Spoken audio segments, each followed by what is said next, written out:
I'm Kenneth, a relationship coach and a psychotherapist.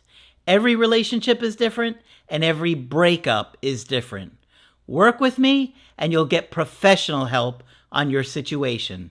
And if you're in no contact focused on personal growth, my Knowledge Workbook series and Creative Healing course can help you make changes like you've never made before. Available now at AskCraig.net.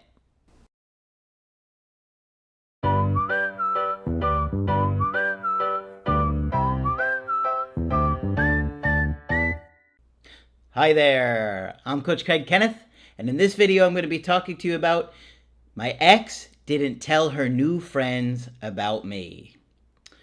Okay, so this is an interesting email coaching that I've got for you guys today because we're going to see a situation where before the breakup, their ex was hanging out with new people and didn't tell these new people, new friends, about her partner. So, one of the things that you want to look for in relationships is how much people are trying to incorporate you into their life. You know, especially in the beginning of a relationship where you're dating somebody new and, you're getting to know their friends and their family, the more that they're trying to introduce you to people, the more it shows that, they're proud to date you, or they're publicly letting people know that could, decrease somebody else trying to make a move on them. You're kind of claiming somebody, right? In a good way, not in a bad way. And so you'll see in situations that some people will hide new people. I've seen situations where children haven't met the partner for years, right? They're dating somebody, they've been with them for a couple of years, and they've never met their kids even one time. So when you see people that aren't incorporating you into their life and those components of it, it can be a red flag as to why. What's going on here? Are you doing something sneaky, something shady? What are you up to no good here? So how much somebody incorporates you into their life, it can be a good sign one way or another. So let's look at this situation here, what's going on. They said, "Hey Craig, my ex-girlfriend broke up with me about 3 months ago. We're both in our early 20s. My ex is currently going for her degree and is far along in it.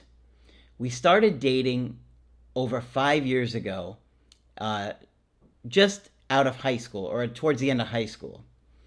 During the time of the relationship, we never lived together, but often spent the night at each other's homes or her student house. When we broke up, she never really gave me a good reason." Always concerning when that happens. Like, how come you can't give me a good reason here? "However, she had been hanging out with a new group of friends at school, guys and girls, and I suspect she has taken an interest in another guy." Well, would add up for me, right? She's not telling these people about him, that she's got a boyfriend. All right, let's see what's going on here. Toward the end of the relationship, she started spending more time with them and even going out to parties without telling me. Okay, so she's kind of living the single life here. She's not incorporating you into her life now. She's going out doing what she wants without even telling you, hanging out at parties, probably with this new person that she likes or is interested in. When I eventually asked, she told me that she had never even told them she had a boyfriend. So he's getting nervous, right? He's probably like, what's going on here? Do these people even know that I exist? And she's like, no, they don't. I never told them I have a boyfriend. Yeesh. Big red flag, right? Obviously more than just that she's up to no good, but that she's not as invested in the relationship any longer. This was obviously a problem for me, and when I raised concern about this disrespectful behavior, she started pulling away even further.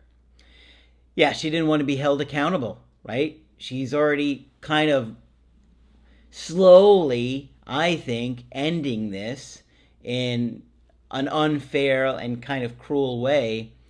And so she's just kind of wanting to do what she wants. And when you call her out, she's like, well, I don't want to deal with the consequence or fight with you about it because I'm trying to leave this situation anyway. Eventually, she had told me that we should stop seeing each other. The next day, she called me and said that she made a huge mistake and would do anything to get me back again. Okay, look at that separation anxiety. All of a sudden, she's feeling it real fast when she's like, oh my gosh, I made a mistake. I shouldn't have ended this. But sometimes people do these kind of things. They end it and they get overwhelmed with anxiety. And then they're like, oh, you know what? No, I really do want to stick with the breakup.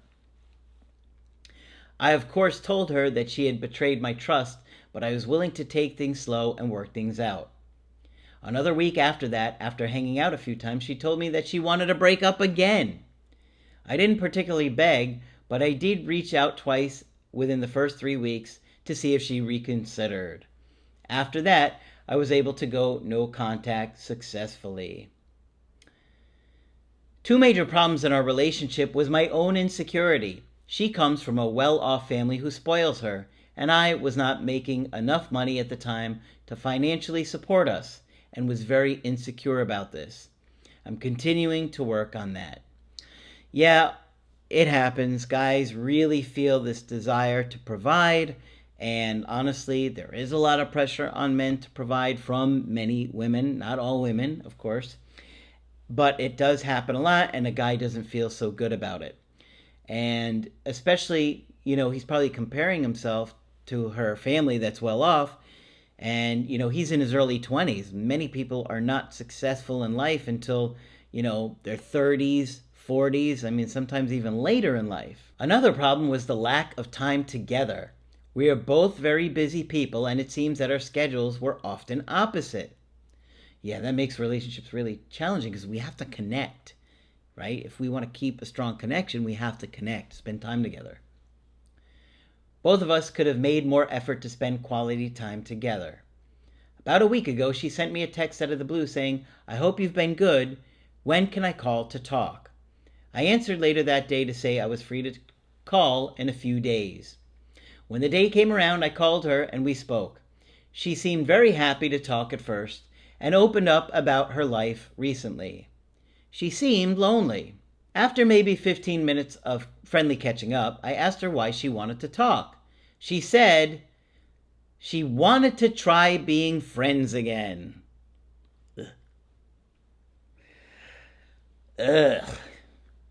Ugh. Ugh. No way. Absolutely not. There are some coaches that will tell you to do this kind of weak behavior, but quite honestly, do you want to be friends with somebody that you are romantically interested in? It's a completely different story if you no longer want to be with them, okay? That changes the whole dynamic. But if you're wanting to be with somebody and you settle for friendship, you are going to be miserable. Why would you want to fake being with that person like in an inauthentic way? That you're going to pretend you don't want to date them or be with them any longer? That sounds like torture to me. You'd be lying to them and you'd be lying to yourself. What? Just to appease them so they can get what they want? You keep you around in their life and date other people? I don't think so. And I would never tell you guys to do that. Be authentic with what you want. It's confident. It's weak to settle for less than what you're looking for. And it's not attractive. That's not going to create attraction. Don't be like a little weasel, right? Some of these coaches will try and be like a little fake weasel pretending to be something that you're not. No, I would not recommend it.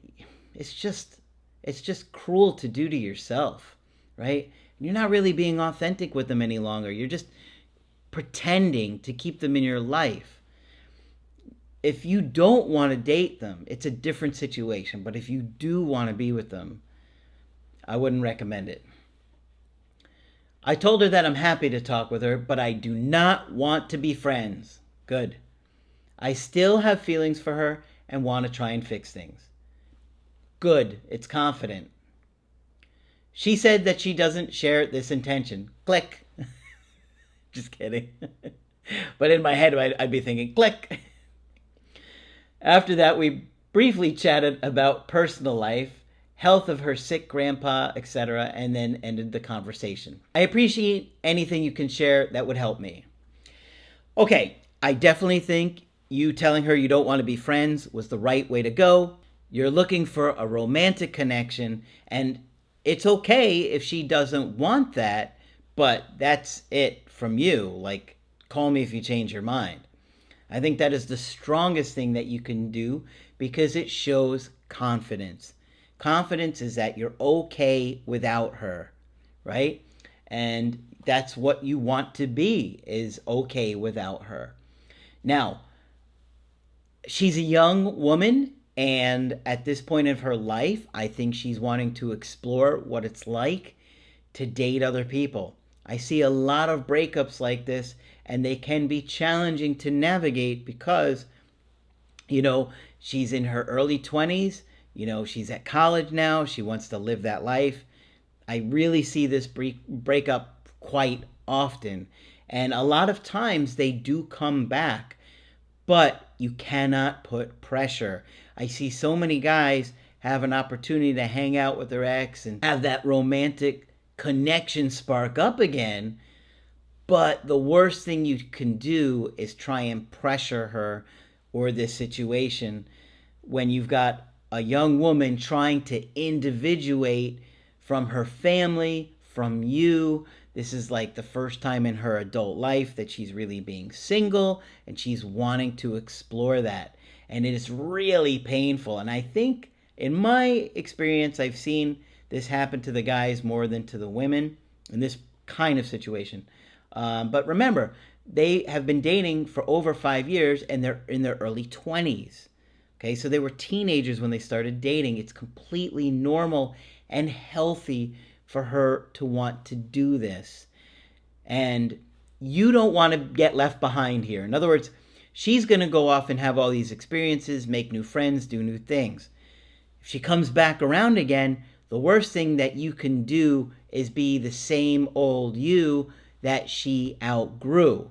You want to do personal growth. You want to focus on meeting new friends, maybe traveling, new hobbies, new interests, because you don't want her to feel like if she comes back and you're just like, it feels to her like you've just been sitting at home and haven't changed, or, it kind of feels like boring, I hear, right? In those kind of situations. So you want to look like you are living life and loving life and you're doing great, not trying to fake it, right? But get to that authentic place so when she does come back around again, she's like, oh, wow, you did these things in those places and you look more interesting, and not like you've just been at home depressed, miserable without her. Then she'll just feel guilty, okay? So do attractive things, get to a better place, become more confident, become more secure, new hobbies, new interests, all those kinds of things that you're really going to enjoy out of life, and you're going to be a lot more likely to attract her back when she comes back again. But don't pressure her. These situations are particularly sensitive to pressure. Okay, so hopefully this one's been helpful to you. And of course, if you want to get my help personally, you could do that on my website, askcraig.net. I do email coaching and I do Zoom calls. You can get my creative healing course and my knowledge workbooks only on the website. But that's it for this video. I'm Coach Craig Kenneth, and I will talk with you soon.